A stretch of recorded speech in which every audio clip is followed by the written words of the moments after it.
जीवन में आप किससे सलाह ले रहे हैं, यह जानना बहुत महत्वपूर्ण है, क्योंकि दुर्योधन अपने मामा शकुनी से सलाह लेता था और धनुर्धर अर्जुन भगवान श्री कृष्ण से। दुनिया में जब मामा की बात आती है तो दो मामाओं की याद आ जाती है, पहले मामा कंस और दूसरे मामा शकुनी। क्या आपको मालूम है कि कौरवों का अंत करने का प्रण जो है पांडवों ने नहीं, सबसे पहले शकुनी ने लिया था, जो कि उनका अपना मामा था। शकुनी ने एक वादा किया था, एक प्रण किया था अपने मरते हुए पिता के पार्थिव शरीर से कि देखिए मैं जो है पूरे हस्तिनापुर को बर्बाद कर दूंगा, बस ये प्रण ले लेता हूं। कौन थे शकुनी मामा, क्या है वो कसम, क्या है वो प्रण, क्या है पूरी कहानी, आज की कथा मामा शकुनी की। मामा शकुनी को अपनी कुटिल बुद्धि के लिए कुख्यात माना जाता है। प्रख्यात कहना सही नहीं होगा, क्योंकि उनकी बुद्धि ऐसी थी जिसने पूरे हस्तिनापुर को बर्बाद कर दिया। कौरवों के मामा श्री शकुनी मामा कौरवों के शुभ चिंतक माने गए, कदम कदम पर दुर्योधन का मार्गदर्शन करते रहे। दुर्योधन ने भी अपने मामा की इच्छा के बगैर एक कदम नहीं उठाया, लेकिन ये बात माता गांधारी को खटकती थी, पिता धृतराष्ट्र को खटकती थी। आपको बताऊंगा कि किस तरीके से शकुनी जो है कौरवों का भी दुश्मन था। शकुनी गांधार नरेश राजा सुवाल के पुत्र थे। शकुनी का जन्म गांधार के राजा सुवाल के राजप्रसाद में हुआ था। माता गांधारी के छोटे भाई थे और जन्म से ही कहते हैं कि कुटिल बुद्धि के स्वामी थे। राजा सुवाल को अपना सबसे छोटा बेटा बहुत प्रिय था। कई सारे छोटे छोटे राज्य मिलकर के आर्याना क्षेत्र बना था और इसी क्षेत्र में गांधार राज्य था, जो कि आज के नॉर्थ अफगानिस्तान के एरिया में था, जो उस काल में गांधार कहा जाता था, कंबोज के पास था और हिंदू कुश पर्वतमाला के समीप था। जो गांधार है वही गांधार का अपभ्रंश यानी कि बिगड़ा हुआ था। कौरवों को छल और कपट की राह सिखाने वाले शकुनी ने उन्हें पांडवों का विनाश करने के लिए पग पग पर मार्गदर्शन किया, लेकिन उसके मन में कौरवों के लिए भी बुरी जो है सोच थी, एक बुरा विचार था कि मुझे इनका भी अंत कर देना है। इस कथा को समझने के लिए थोड़ा सा पीछे चलना पड़ेगा। जो गांधार की राजकुमारी थी, उनके रूप की चर्चा पूरे आर्यावर्त में थी और पितामह भीष्म ने सोचा था कि जो युवराज हैं धृतराष्ट्र, उनका विवाह करवाया जाए गांधार की राजकुमारी से। पहले उन्होंने सोचा कि गांधारी का अपहरण करके लाया जाए, लेकिन अंबा और अंबालिका ने उन्हें ऐसा करने से मना कर दिया। पितामह भीष्म जो थे वो गांधार की राजसभा में धृतराष्ट्र के लिए रिश्ता लेकर के गए, लेकिन उन्हें मालूम था कि उनका प्रस्ताव ठुकरा दिया जाएगा। तब पितामह भीष्म ने क्रोधपूर्ण अंदाज में कहा कि मैं तुम्हारे इस छोटे से साम्राज्य पर चढ़ाई करूंगा और इसे समाप्त कर दूंगा। अंततः जो राजा सुवाल थे उनको पितामह भीष्म के आगे झुकना पड़ा और बहुत क्रोध के साथ उनको अपनी सुंदर पुत्री का विवाह एक ऐसे राजकुमार के साथ करना पड़ा जो कि नेत्रहीन थे, धृतराष्ट्र के साथ। गांधारी ने भी दुखपूर्वक आजीवन जो अपनी आंखों पर पट्टी बांधे रखने की प्रतिज्ञा कर ली। गांधारी से महाराज धृतराष्ट्र को 100 पुत्रों की प्राप्ति हुई थी, जो आगे चलकर के कौरव नाम से जाने गए।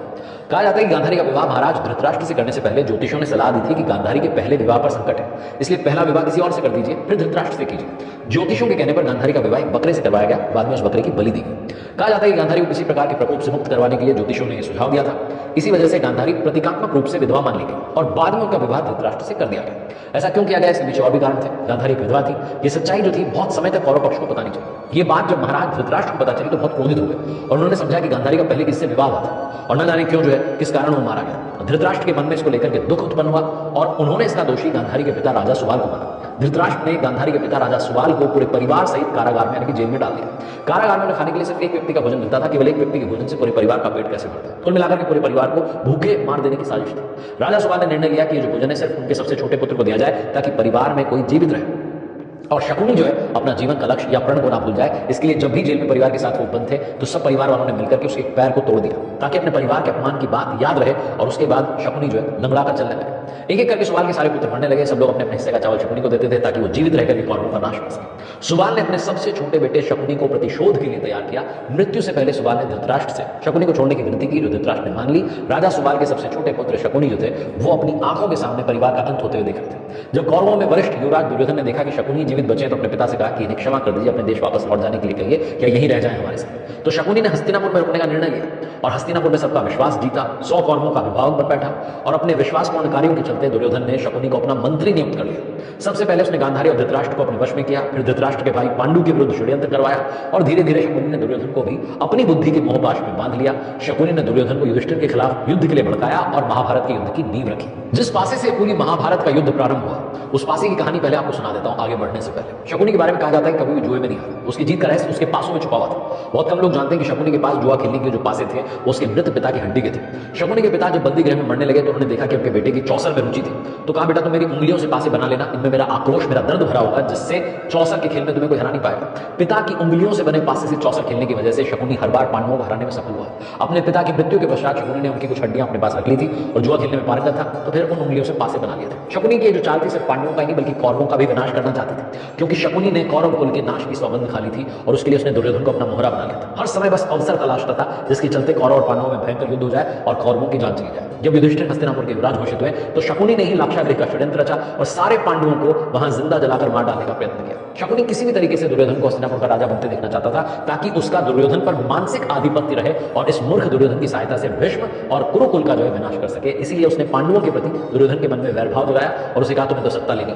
शकुनी के कारण ही महाराज धृतराष्ट्र की ओर से पांडवों और कौरवों में होने वाले विभाजन के बाद पांडवों को एक बंजर जो पड़ा क्षेत्र था वो सौंपा गया, लेकिन पांडवों ने उसे इंद्रप्रस्थ में बदल दिया।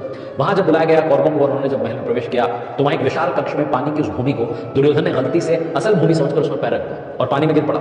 ये देखकर के पांडवों की पत्नी द्रौपदी हंस पड़ी और कहने लगी कि कंधे का पुत्र अंधा होता है। ये सुनकर के दुर्योधन बहुत गुस्से में आ गया और उसके मन में जो बदले की भावना चल रही थी उसको शकुनी ने हवा दी और कहा कि बस अब पासों का खेल करते हैं। योजना बताई दुर्योधन को, कहा कि तुम इस खेल में इनको हरा करके बदला ले सकते हो। खेल के जरिए पांडवों को मात देने के लिए शकुनी ने बहुत प्रेम भाव से सारे पांडु पुत्रों को खेलने के लिए आमंत्रित किया और फिर शुरू हुआ दुर्योधन और युधिष्ठिर के बीच में पासा फेंकने का खेल, यानी कि चौसा का खेल। जिस तरीके से पैर से लंगड़ा था शकुनी, लेकिन चौसर में और द्यूत क्रीड़ा में बहुत प्रवीण था।